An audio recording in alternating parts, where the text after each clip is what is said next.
acertadas retortas medievales, los alquimistas buscaban un nuevo mundo dentro de la materia. No imaginaban que el ruido de sus bullentes líquidos era muy parecido a la música que los artistas del siglo XX también fabricarían en sus laboratorios electrónicos.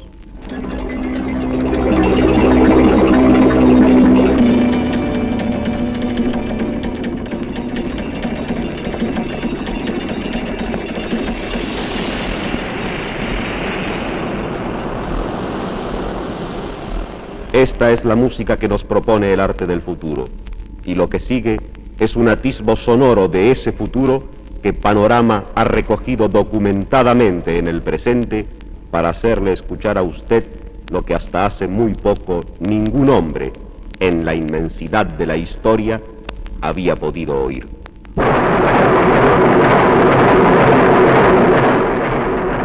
450 años antes de la era cristiana, el griego Heródoto daba cuenta que los egipcios usaban tablas con elementos móviles destinadas a facilitar el cálculo de sus astrónomos. En 1642, Pascal, el hombre que a los 14 años de edad reconstruyó por razonamiento puro los principios de la geometría euclidiana, inventó la primera máquina de calcular. Tampoco imaginó Pascal que seres del siglo XX construirían máquinas capaces de realizar las más intrincadas operaciones matemáticas de miles de cifras en pocos segundos. Con este ruido, la actual computadora electrónica informa a sus amos todo lo que le propongan en el terreno del cálculo. Este mágico e imperturbable cerebro de la computadora hizo posible la era espacial. Y mientras un cohete se lanza al espacio,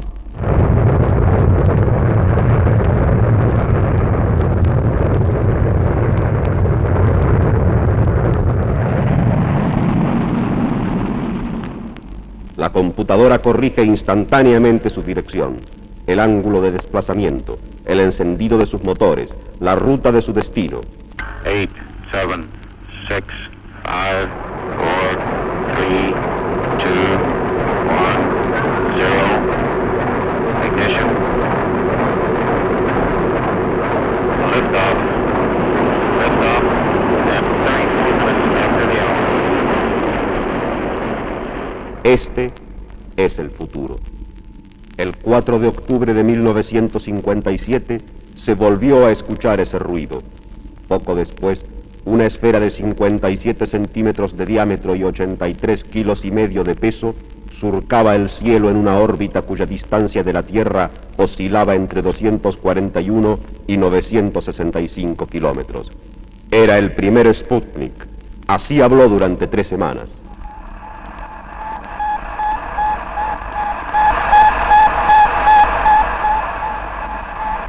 Cuatro meses más tarde, un cohete Júpiter de 25.200 kilogramos de fuerza impulsora llevaba a 2.735 kilómetros de altura al Explorer 1, que de inmediato comenzó a enviar por radio informaciones sobre rayos cósmicos, temperatura y meteoritos.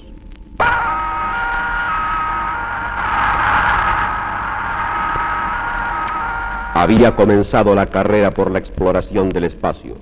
Esto es el futuro.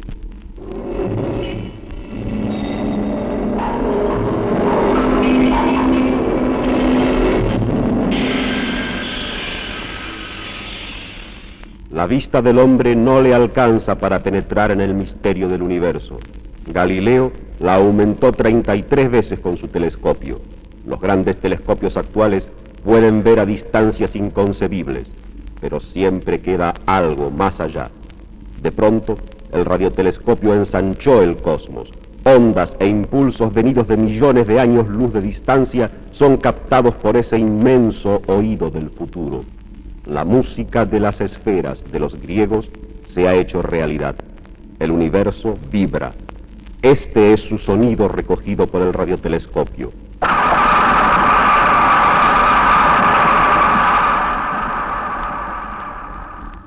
Se ha llegado a afirmar que cierto tipo de señales captadas pertenecen a un código por el que desde alguna parte del espacio tratan de comunicarse con nosotros.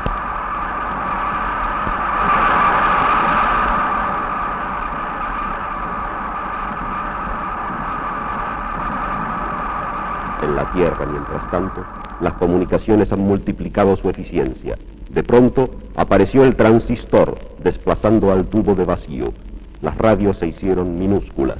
Las estaciones transmisoras cabían en un puño.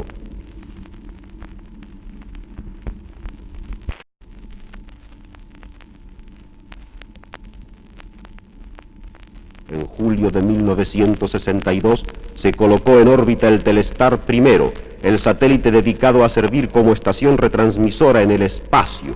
Se consiguió transmitir la imagen televisada de una bandera norteamericana a través del Atlántico, pero el Telestar caminaba a distinta velocidad que la Tierra. Las comunicaciones podían establecerse solo por períodos breves. Entonces entró en órbita el Early Bird, satélite de movimiento sincrónico con el de la Tierra, un milagro de la ciencia y la tecnología que retransmite televisión, radio, teléfono. Tiene una capacidad de 240 canales simultáneos. Lo inauguró el presidente Johnson con un mensaje a Europa. This moment marks a milestone in the history of communications between peoples and nations.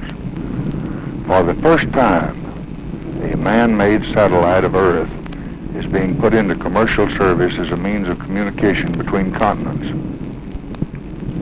The occasion is as happy as it is historic. Y de Europa volvieron las respuestas, tan claras como si hablaran por teléfono a pocos metros de distancia. París, el ministro Jacquenot. Merci, Monsieur le Président.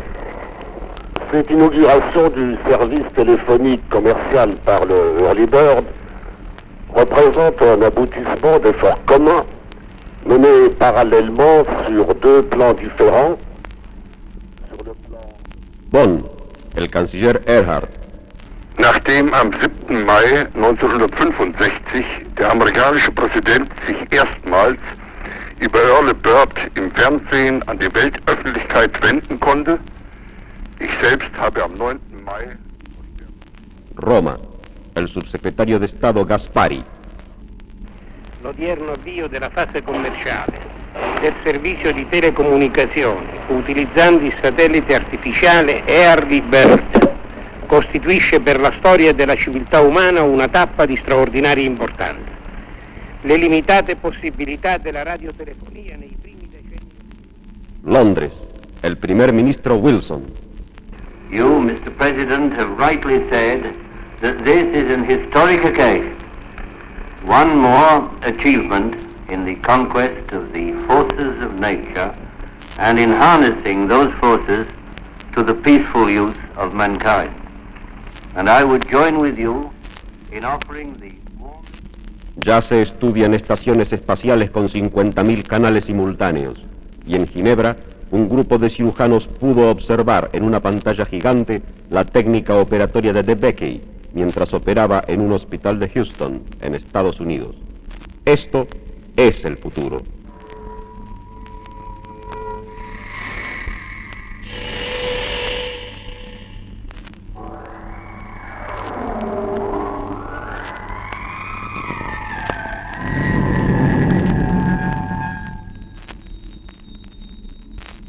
Estamos en 1957. Un ruido acompasado producido a 1700 kilómetros en el espacio llega hasta nosotros.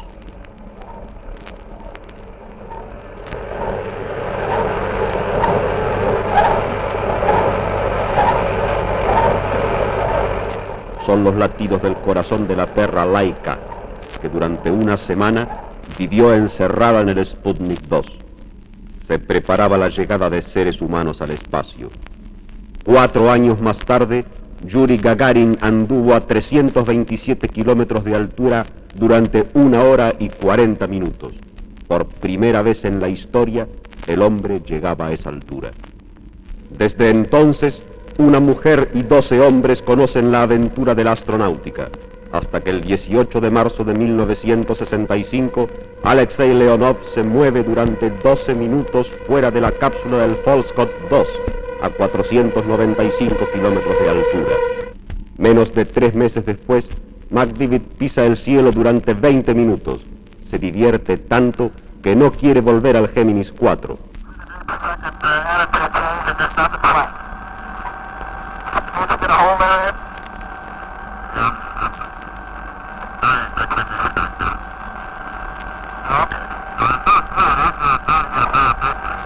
Bert, come on in.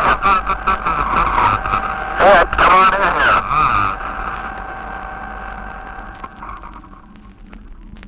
here. Ese es el futuro.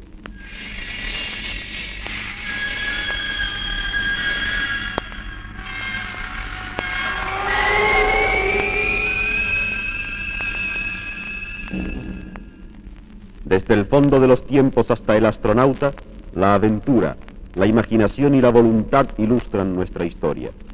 El hombre del futuro nacerá, sin embargo, como nació el hombre del pasado. Esta será su voz cuando llegue al mundo.